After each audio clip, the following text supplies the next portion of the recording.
A Treatise of Human Nature by David Hume. Book 1 of the Understanding. Part 4 of the Skeptical and Other Systems of Philosophy. Section 7. Conclusion of this book. But before I launch out into those immense depths of philosophy which lie before me, I find myself inclined to stop a moment in my present station and to ponder that voyage which I have undertaken, and which undoubtedly requires the utmost art and industry to be brought to a happy conclusion. Methinks I am like a man who, having struck on many shoals, and having narrowly escaped shipwreck in passing a small frith, has yet the temerity to put out to sea in the same leaky weather-beaten vessel, and even carries his ambition so far as to think of compassing the globe under these disadvantageous circumstances. My memory of past errors and perplexities makes me diffident for the future. The wretched condition, weakness, and disorder of the faculties I must employ in my inquiries increase my apprehensions, and the impossibility of amending or correcting these faculties reduces me almost to despair, and makes me resolve to perish on the barren rock, on which I am at present, rather than venture myself upon that boundless ocean which runs out into immensity. This sudden view of my danger strikes me with melancholy,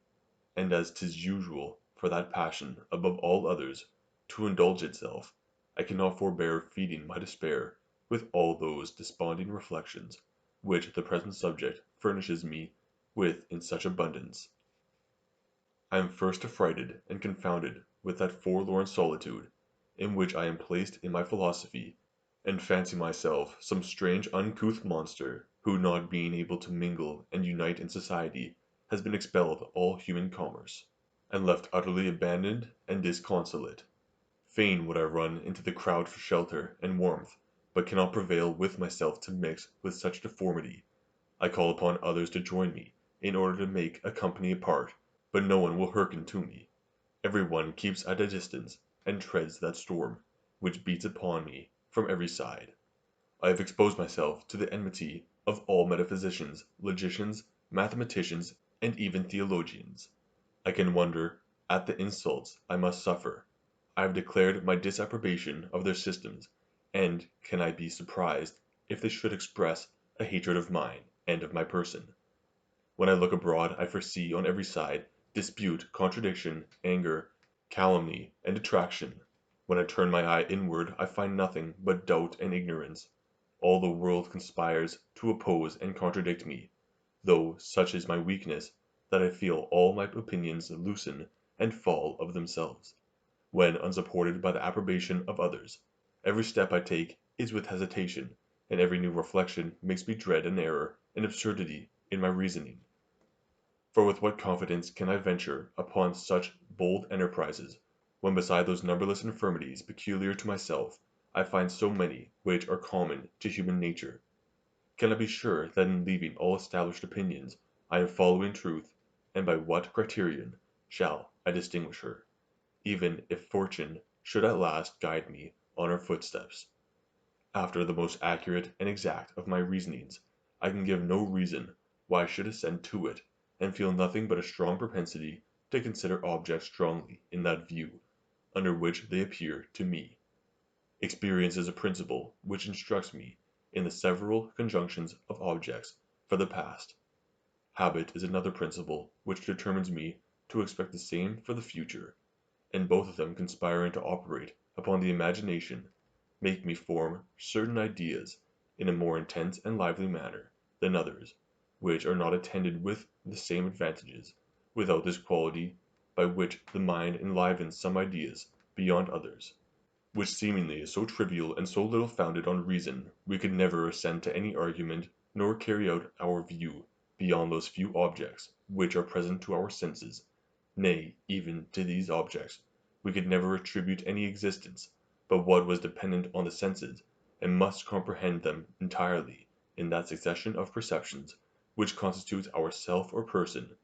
Nay, farther, even with relation to that succession, we could only admit of those perceptions which are immediately present to our consciousness, nor could those lively images with which the memory presents us be ever received as true pictures of past perceptions. The memory, senses, and understanding are, therefore, all of them founded on the imagination or the vivacity of our ideas. No wonder a principle so inconstant and fallacious should lead us into errors, when implicitly followed, as it must be, in all its variations. 'Tis this principle which makes us reason from causes and effects, and 'tis the same principle which convinces us of the continued existence of external objects, when absent from the senses. But though these two operations be equally natural and necessary in the human mind, yet in some circumstances they are directly contrary, nor is it possible for us to reason justly and regularly from causes and effects, and at the same time believe the continued existence of matter. How then shall we adjust those principles together? Which of them shall we prefer? Or in case we prefer neither of them, but successively assent to both, as is usual among philosophers, with what confidence can we afterwards usurp that glorious title, when we thus knowingly embrace a manifest contradiction?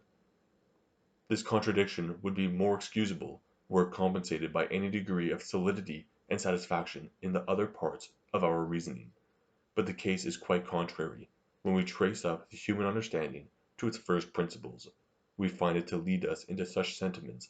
as seem to turn into ridicule all our past pains and industry, and to discourage us from future inquiries. Nothing is more curiously inquired after by the mind of man than the causes of every phenomenon, nor are we content with knowing the immediate causes, but by pushing on our inquiries till we arrive at the original and ultimate principle. We would not willingly stop before we are acquainted with that energy in the cause, by which it operates on its effect, that tie which connects them together, and that efficacious quality on which the tie depends. This is our aim in all our studies and reflections, and how must we be disappointed when we learn that this connection, tie, or energy lies merely in ourselves, and is nothing but that determination on the mind which is acquired by custom, and causes us to make a transition from an object to its usual attendant, and from the impression of one to the lively idea of the other. Such a discovery not only cuts off all hope of ever attaining satisfaction, but even prevents our very wishes, since it appears that when we say we desire to know the ultimate and operating principle as something which resides in the external object, we either contradict ourselves or talk without a meaning.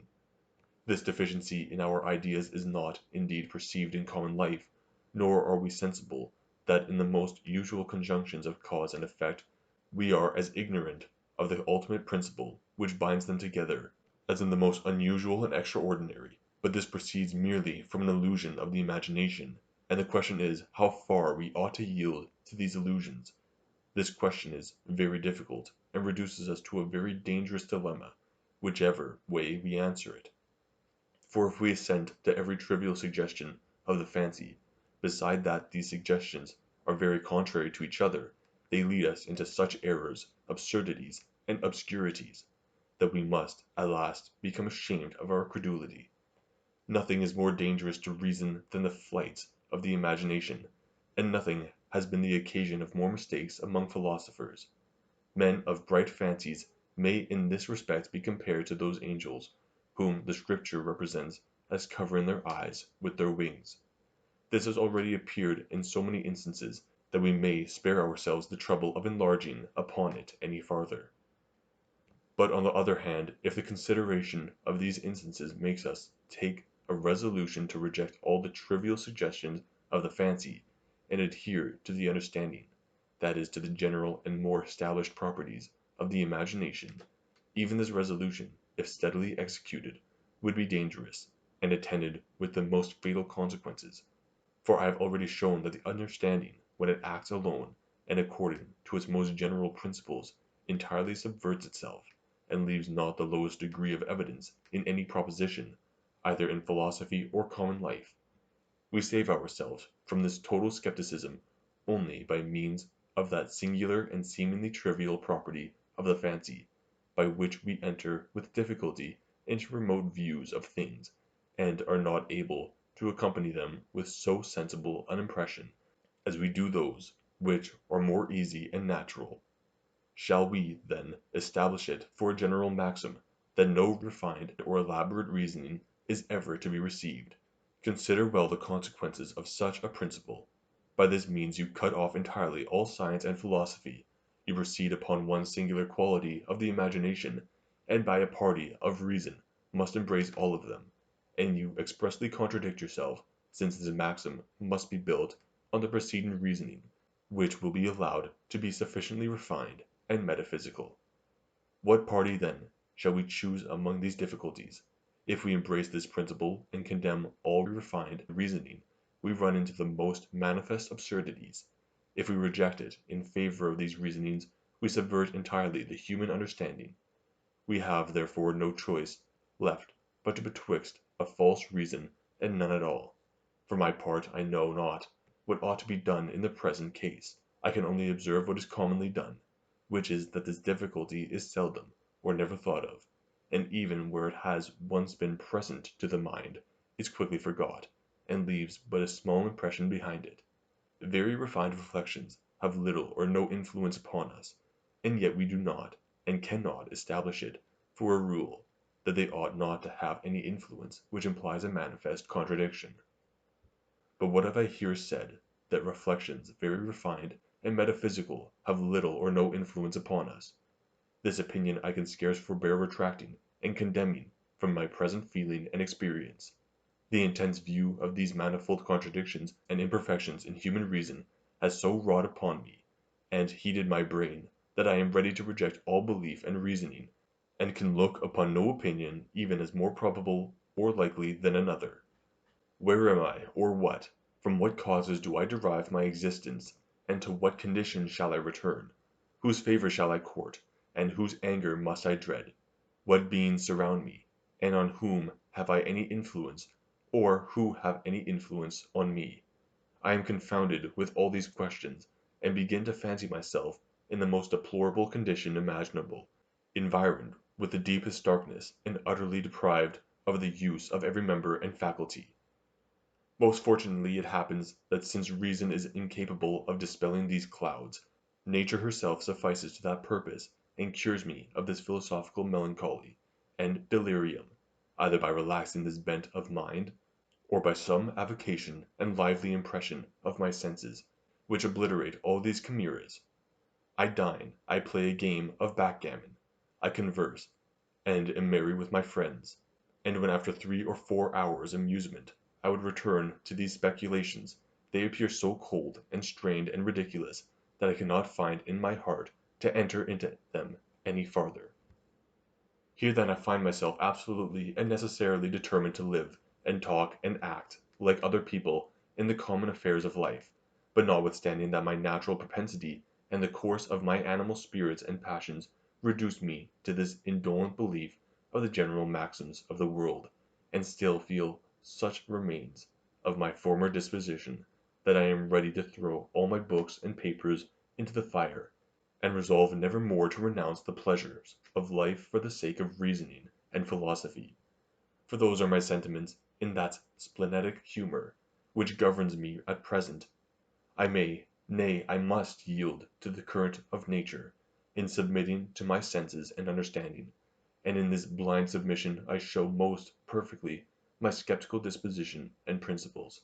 But does it follow that I must strive against the current of nature, which leads me to indolence and pleasure, that I must seclude myself in some measure from the commerce and society of men, which is so agreeable, and that I must torture my brain with subtleties and sophistries, at the very time that I cannot satisfy myself concerning the reasonableness of so painful an application, nor have any tolerable prospect of arriving by its means at truth and certainty. Under what obligation do I lie of making such an abuse of time, and to what end can it serve, either for the service of mankind, or for my own private interest? No, if I must be a fool, as all those who reason or believe anything certainly are, my folly shall, at least, be natural and agreeable. Where I strive against my inclination, I shall have a good reason for my resistance, and will no more be led a wandering into such dreary solitudes and rough passages as I have hitherto met with. These are the sentiments of my spleen and indolence, and indeed I must confess that philosophy has nothing to oppose to them, and expects a victory more from the returns of a serious good-humored disposition than from the force of reason and conviction. In all the incidents of life we ought still to preserve our skepticism. If we believe that fire warms or water refreshes, 'tis only because it costs us too much pains to think otherwise. Nay, if we are philosophers, it ought only to be upon skeptical principles, and from an inclination which we feel to the employing ourselves after that manner, where reason is lively and mixes itself with some propensity, it ought to be ascended to; where it does not, it can never have any title to operate upon us. At the time, therefore, that I am tired with amusement and company, and have indulged a reverie in my chamber, or in a solitary walk by a river side, I feel my mind all collected within itself, and am naturally inclined to carry my view into all those subjects about which I have met with so many disputes in the course of my reading and conversation.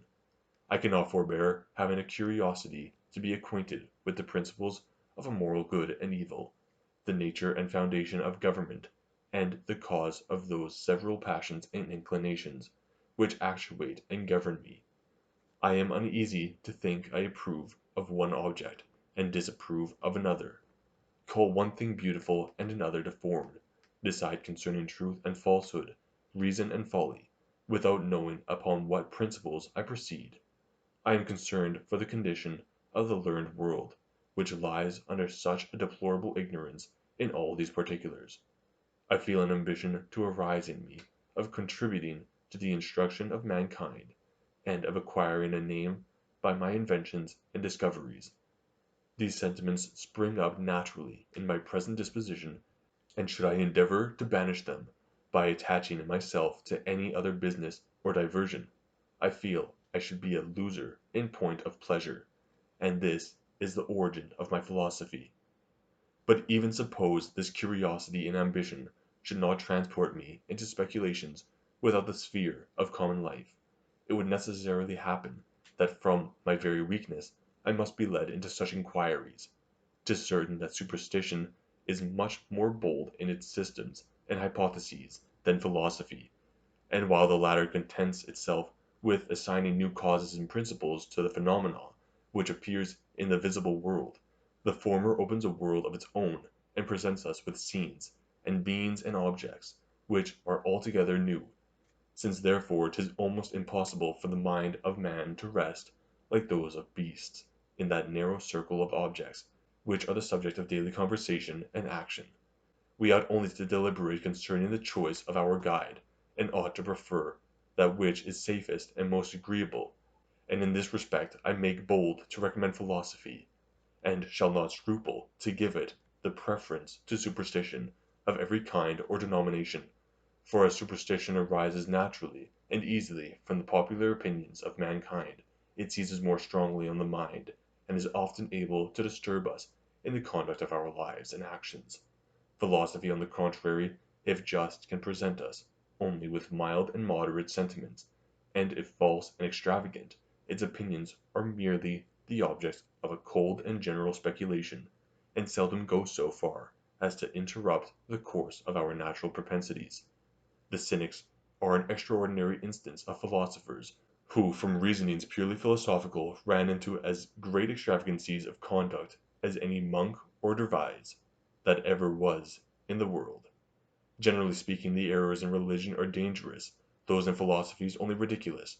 I am sensible that these two cases of the strength and weakness of the mind will not comprehend all mankind, and that there are in England, in particular, many honest gentlemen, who, being always employed in their domestic affairs, or amusing themselves in common recreations, have carried their thoughts very little beyond those objects which are every day exposed to their senses; and indeed of such as these I pretend not to make philosophers, nor do I expect them either to be associates in these researches or auditors of these discoveries. They do well to keep themselves in their present situation, and instead of refining them into philosophers, I wish we could communicate to our founders of systems a share of this gross earthly mixture as an ingredient, which they commonly stand much in need of. and which would serve to temper those fiery particles of which they are composed. While a warm imagination is allowed to enter into philosophy, and hypotheses embraced merely for being specious and agreeable, we can never have any steady principles nor any sentiments which will suit with common practice and experience. But were these hypotheses once removed, we might hope to establish a system or set of opinions, which if not true, for that perhaps is too much to be hoped for, might at least be satisfactory to the human mind, and might stand the test of the most critical examination. Nor should we despair of attaining this end, because of the many chimerical systems which have successively arisen and decayed away among men. Would we consider the shortness of that period wherein these questions have been the subjects of inquiry and reasoning, 2000 years with such long interruptions and under such mighty discouragements are a small space of time to give any tolerable perfection to the sciences,